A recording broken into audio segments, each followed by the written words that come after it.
All right, this is chapter 10, the Islamic world. And one of the nice thing about art is that although history may have conflicts and wars and all kinds of things that happen in every region, that's not what we celebrate. We celebrate and we remember what we see in the architecture, what we see in the museums and in the galleries that is their artwork. All right. So here is the chronology of Islam, of early Islam, and that also then is directly related to how the art world in Islamic art is created and designed. Muhammad, as you can see, is around 570. His first revolution is 610, and his flight to Medina is 622, and he dies in Medina at 631. And there is where we'll really start looking at Islamic art. And here is the Islamic world as we know it. We're looking at Syria, Iraq, and that area there, Masada. We go to Africa, we go to India, we go to Iran, we go to Uzbekistan, we go to Spain. All of this would be where we're looking at art. All right, key ideas, key words is a mosque, which is a main building for worship. Mosque directs the attention to Mecca through the niche or the mihrab in the niche. Calligraphy is the most prized art form. It is the word, and the word is what is most important part of the Islamic beliefs. So it is the most highest prize form because it transmits the text revealed from God to Muhammad, and calligraphers are the most respected artists. And then calligraphy is also in arabesques, it's in the mosques, and they also include tessellations. We also have Persian manuscripts, which are the figural examples of art, or the rugs. The major monuments of art as a result of the rulers of the society or the elite, and textiles, metalwork, ceramics, and other objects are produced for the art market. And the beautiful thing about this culture is the artwork reveals the belief system of the culture. A few more things about calligraphy. Most calligraphers remained anonymous out of respect to God or modesty, but about the 14th to the 15th century, some signed their names. Even royalty did calligraphy sometimes and raised the art to new heights. Apprenticeships teach young calligraphers how to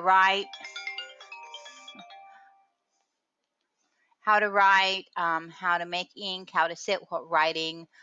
They also teach them how to carve their pens, which are made out of a reed, and then they're cut very specifically. And the knife for cutting that reed is very important. So you also see knife boxes, which is for cutting the calligraphy. All right, one of the things that distinguish the Islamic world is the arch, and we have some instances of horseshoe arches, which are very distinctive Islamic, and we also have agable arches, and these are often started in the niche or the mirhab, and they continue out through Hippo style mosques. Here is a mirhab. Mirhab is a niche where they would stand on Friday night to speak to the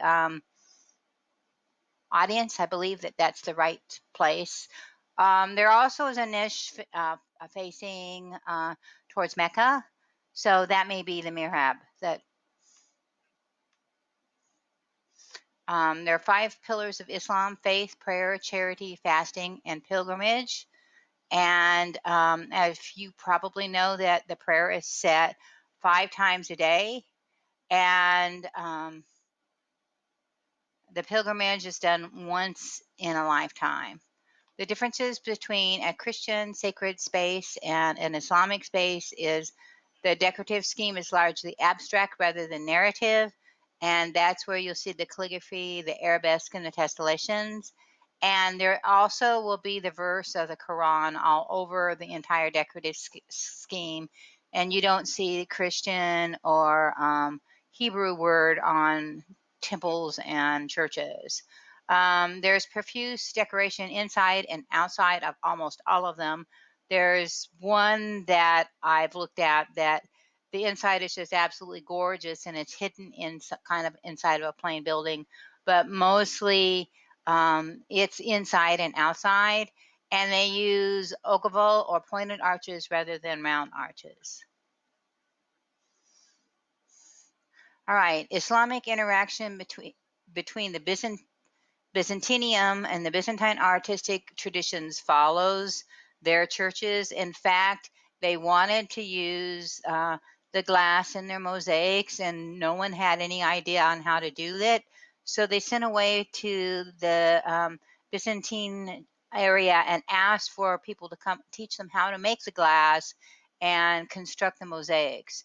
So that's why the mosaics inside are similar to Byzantine mosaics. And the technique there.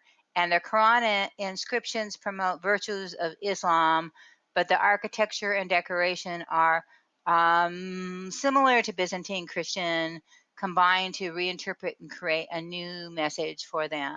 So there is extensive decoration from a variety of periods that include mosaics, painted wood, marble, multicolored tiles, carpets, carved stone covers, mostly inside and outside the buildings.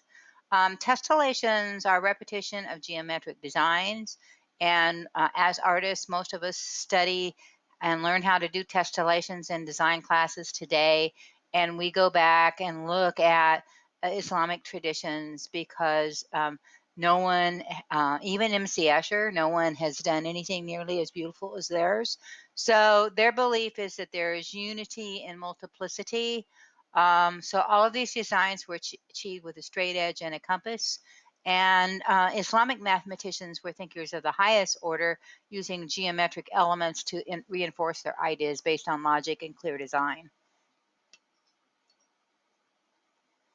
So here's the inside of a Christian church, and most of the mosques started with a similar design that when they, right as the beginning of the Islam faith, and they were designing their churches in Spain. I think might have been one of the first ones. They looked at this. They looked at the hypostyle columnesques going inside and the big open space, and they did something really similar. So here is Islamic architecture. Imagine you want to create a mosque that will support the entire town, that everyone in town could go to prayer at the same time. And that's why they have the huge courtyard, and it's like a forest of columns with the hypostyle columns with inside of it. And then they have a corner that faces Mecca so that they all know direction to prayer.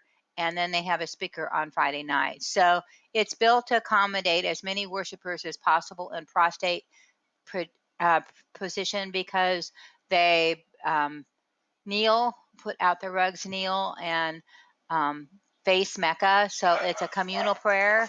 Um, there's no elaborate ritual like in a Catholic church, or where there is a center of visual attention like an altar.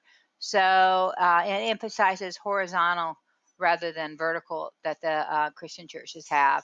The roof parts are held up by a combination of arches and columns, and it usually has a Qibla, or the direction towards Mecca, marked by the niche, and it's often domed to represent heaven as well as what the Christian church does.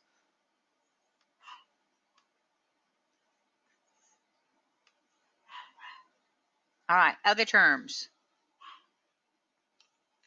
A minaret is a tall, slender column used to call people to prayer. A minbar is a pulpit which the sermons are given. The mosque is the Muslim house of worship. Muezzin is an Islamic official who calls people to prayer. Muhammad is the prophet whose revelations and teachings were the foundations of Islam.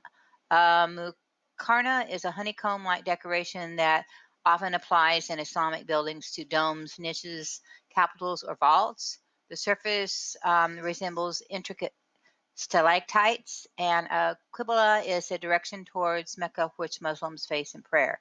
Tessellations are decorations using polygonal shapes with no gaps. All right, we'll start with Mecca. You see where that is along the Red Sea. All right, and this is the Dome of the Rock, and this this dome is very similar to Christian churches. You can see it looks different on the outside, but the main reason is inside is a rock where Muhammad actually communed with members of the faith, including talking with God and Jesus, and is my understanding within this. So you can see where it is. It's in a very important part of Jerusalem. It was where the Temple of Solomon was for Israel and the Hebrew people, and built on that site. So along the outside wall are many people of the Hebrew faith who still come to prayer, and inside then is people of the Islam faith, Muslim faith. And so it is significant for Jews, Christians, and Muslims. It is the first work of Islamic architecture built by Caliph Abd al-Malik, and the intended function is debated, but historically functioned and continues to serve not only as a mosque but a shrine, and it's one of the most important sites of the pilgrimage for Muslims worldwide. All right, so you see that the inside is domed and it's wood, and then there is the rock that is visited inside the temple. So it becomes kind of a holy place to travel to for that stone.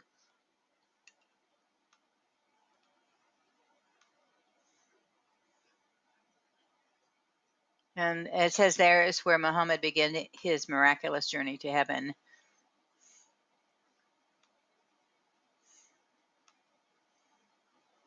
All right, there are 1,280 square meters of elaborate mosaics which cover the walls and enshrine the mystical rock. There are intricate patterns and geometric shapes. Mosaics replace all figurative art.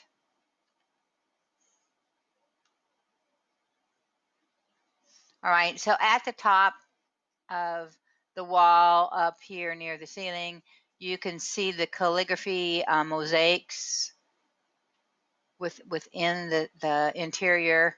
And in almost all mosques, you will see calligraphy like this, which are the words of the Quran, both inside and outside the mosque. Okay. Now we're going to Damascus, so we'll visit the Damascus Mosque, a very beautiful place. Again, here is the inside courtyard.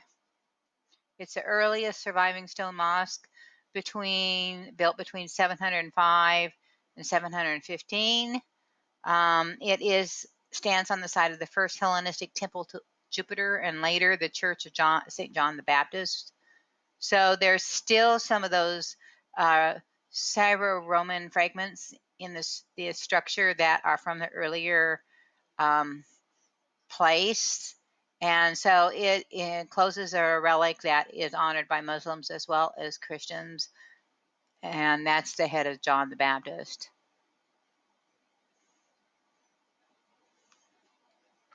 There it is from above. Notice the arches,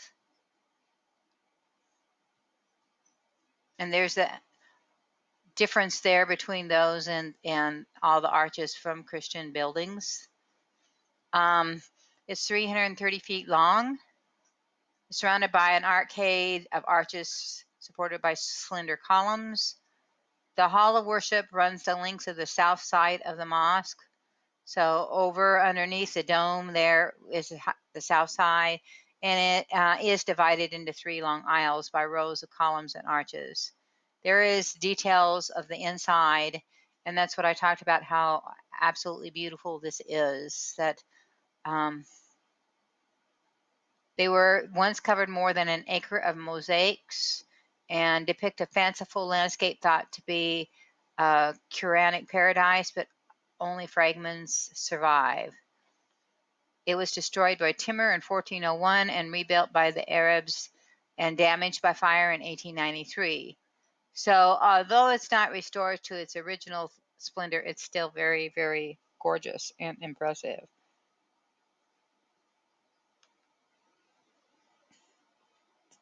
There's the courtyard. Okay, so now we're going to Mesheda. And this is the frieze at the Amarad Palace in Jordan. You see, again, we're dealing with abstract decorative architecture.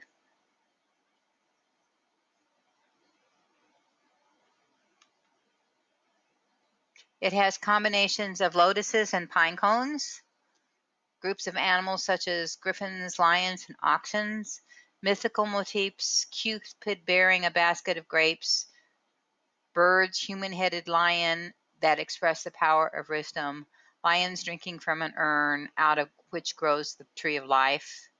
So all of this has a Persian artist influence to it. This is what remains of the Mesheda Palace. Here was the plan of what it originally looked like. Notice the sculpt facade, which employs intricate platforms and everything there. And it has an arabesque type pattern to it. It was destroyed by the Mongols in 1258. There again.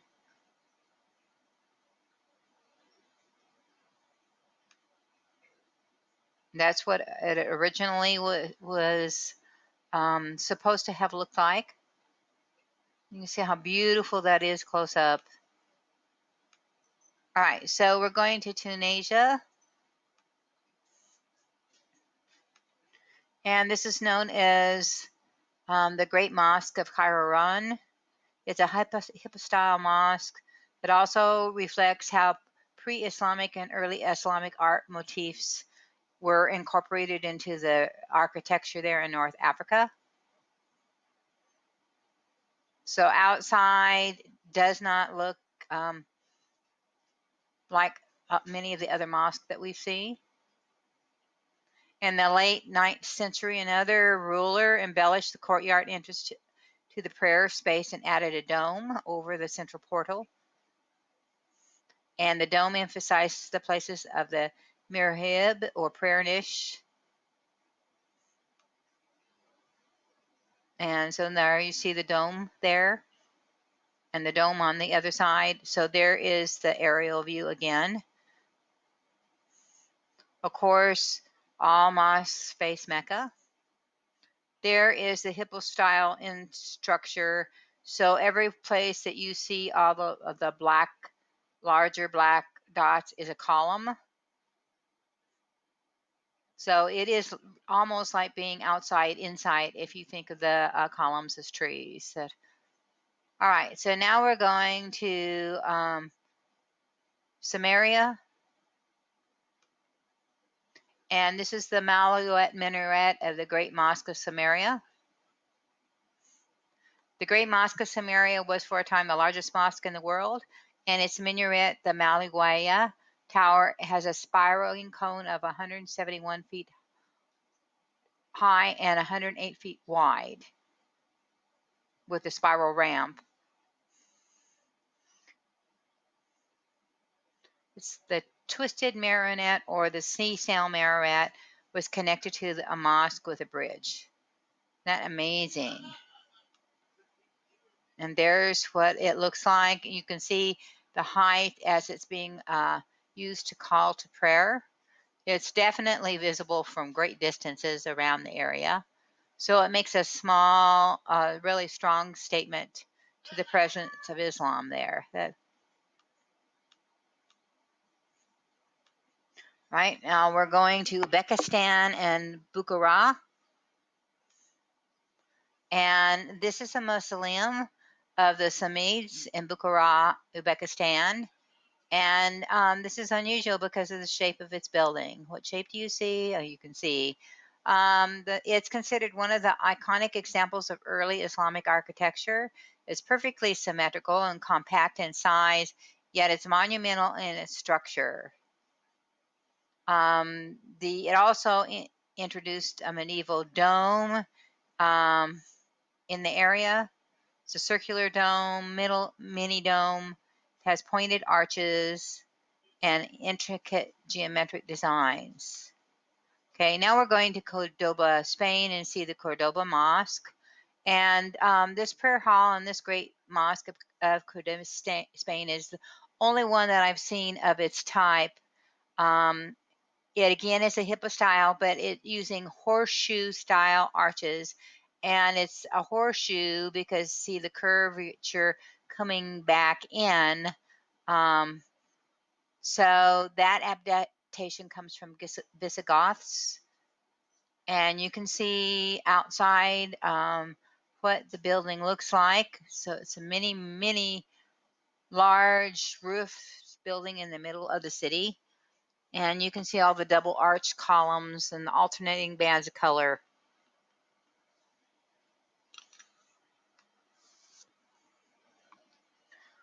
There was original wood ceiling replaced by vaulting. The columns are made of jasper, onyx, marble, and granite. Columns represent endless numbers of worshippers, according to this, built to accommodate as many worshippers as possible, again, in prostrate condition praying. And there is the Mirahib from the Great Mosque. And this is, again, inlaid with all kinds of precious mosaics. It has elaborate squinches. See the squinches at the top of the dome?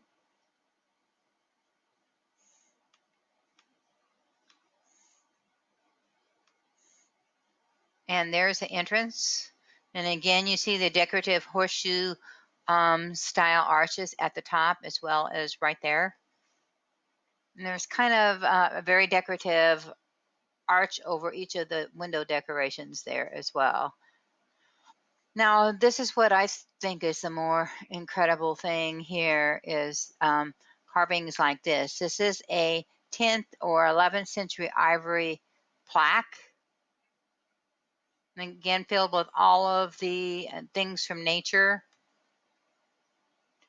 And those carvings then you find on the outside of the mosque itself.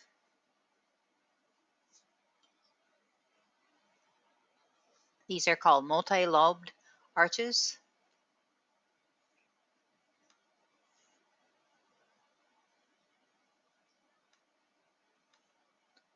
All right. Now we're going to the Jerez Mosque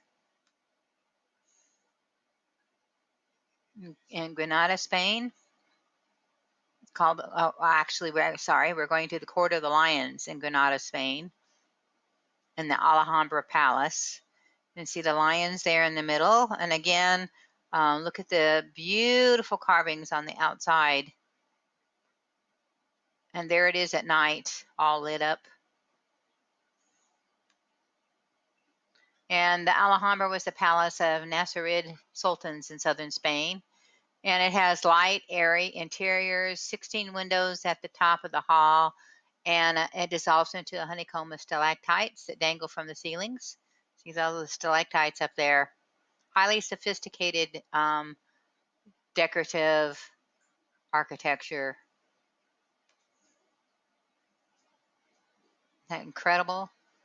Definitely would love to go and see some of these buildings.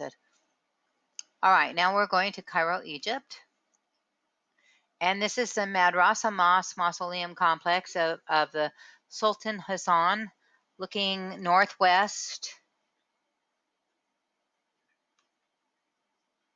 And there is the floor plan.